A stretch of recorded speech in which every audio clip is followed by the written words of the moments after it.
for my demonstration speech. I got a live audience. I got 4 guys over the age of 13, and plus my cameraman, Bryson, who's 16. Today I'm going to be teaching you how to frame a wall. Have you ever endured in a house remodel project? If not, it's a costly and lengthy endeavor. But you must start with framing the structure. Most people pay thousands of dollars for framing, but with a little proper guidance and a good demonstration video, I could save you hundreds of dollars today. First, we must start with gathering our workspace and prepping our items. The tools we're going to need is some 2x4s, a nail gun, saw, hammer, a Stanley Fatmax tape measure, some of the best in the game, a pencil for writing, and a speed square. Now that we got all the tools we require in a proper workspace, let's get our studs and plates cut. You're going to have a top stud and a bottom stud. Call it top plate and a bottom plate. And then you got your studs in between. Now we're going to mark our bottom plate at 32 3/4 inches so that we still got a 16 on center. I'm going to put my safety glasses on so that I don't get no sawdust in my eyes. So now, come on in here, cameraman. Got 32 3/4 here. I'm gonna then make my mark, scribe it. Then I'm gonna come in, square it off with my speed square. Saw comes in, I cut the line.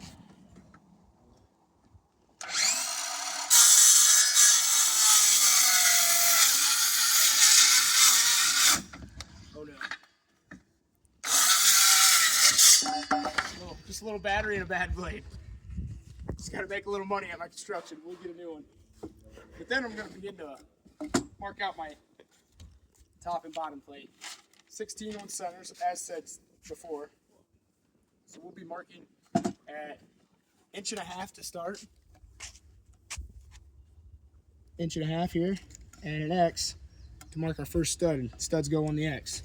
Then from there it's 15 1/4.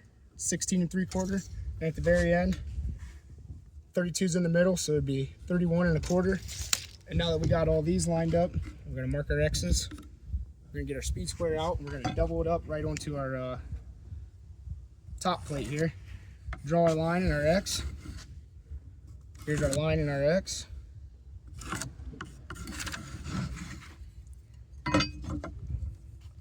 Last one, line in X.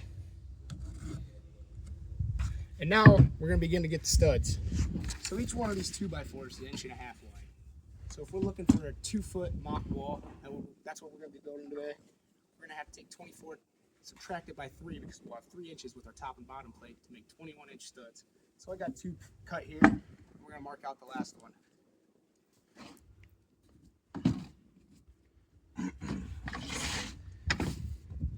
Now according to architecturecourses.org, 16 inches on center is mainly because of your 4-foot and 8-foot sheets on your finishing of drywall on the inside and sheeting on the outside, so you can get your exterior frame. Here's our 21 incher. Gonna mark that bad boy there. Square it off. Do our final cut here.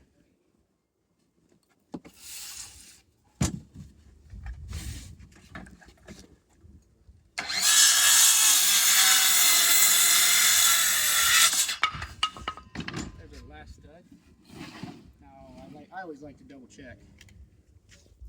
At 21, ooh, 21 1/2. We're gonna have to cut one down again here.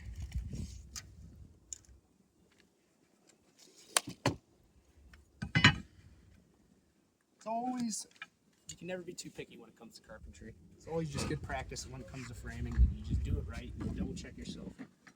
You can always cut more off, but you can't add to the wood.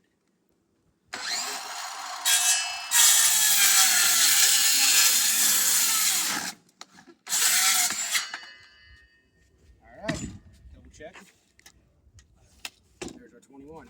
Now that we got our studs all cut, it's time to start laying these out. According to HomeDepot.com, we must use 16 gauge nails. That is just what I got to fasten our top and our bottom plate. So now we're gonna have the cameraman come in here close. I'm gonna show you exactly just what we're doing.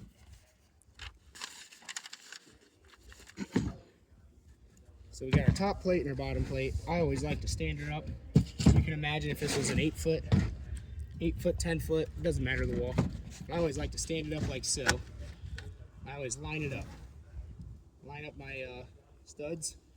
I go in here, I line them all up. Got them on my marks. That keeps my structure square and proper. And then I always begin with the top plate. I grab my trusty nail gun, loaded with some 16 gauge nails, and I shoot the top. I hold the outside, make sure it's flush. Keep your digits out of the way. I don't make a bad day if you get a nail in your finger. I always do 2 in the top, just like so. 2 in the top, just like so.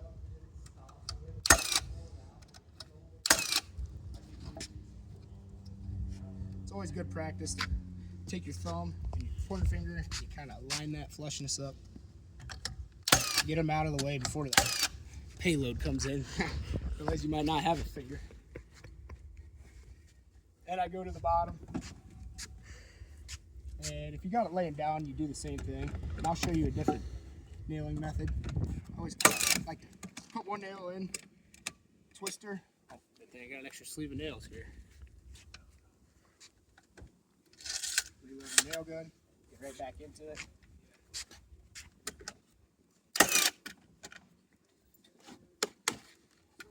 Bring my trusty hammer out to get flushness. Hold that like so. Put the other nail. And then if we were to set this wall up, we'd walk it up, push it up. And I'll demonstrate the 16 on center here. You get your 16 on center. You hook on to the inside of your wall. 16 right on center, 32, 16 divisible. And then your shooting would flow perfectly, but I'm going to show you a couple different nailing methods. There's the toe nail. If you're going to an existing structure, you go at an angle and you shoot down like so. And then now that you got your studs in place and your wall stood up, you would nail your bottom plate to the subfloor and then finish it from there. In framing altogether, according to liamcope.com, studying the wall provides fundamental skeleton residential and light commercial construction. It establishes a structure and an interior and supports the overall weight of the building and the roof itself. Without good framing, you can have a bad day. And it's important that you do correctly. And I'll demonstrate quick the way a corner would come into. You'd have an extra studded wall that comes together like so. Then you'd build back this way towards the camera. While watching this video, you're probably surrounded by 4 walls, and you might have thought to yourself, how did these get here? What was the reasoning for the way it was laid out? Well, after a good demonstration and a little bit of help, you'll be able to not only figure it out, but complete it yourself and save thousands of dollars. Thank you.